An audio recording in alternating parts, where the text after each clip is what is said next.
Good morning বন্ধুরা, তোমরা সকলে যে যেখানে আসো আশা করি ভালোই আছো। আমি আছি, ভালো আছি বলতে এই যে দেখো না গলাটা বসে গেছে।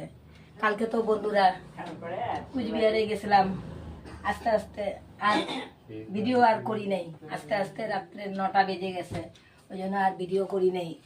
তা আজকে এই যে এখন বাজতে চলছে 7টা, 8টা বাজে নেই, 8টা বাজবে আর কি। আর 7:50 পার হয়ে গেছে।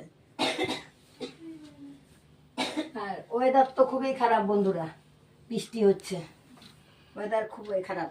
পূজা যে কেমন ভাবে হবে ভগবান জানে। পূজাতে বৃষ্টি থাকে নাকি। তা আমার ভিডিওটা আমি এখন থেকে শুরু করছি।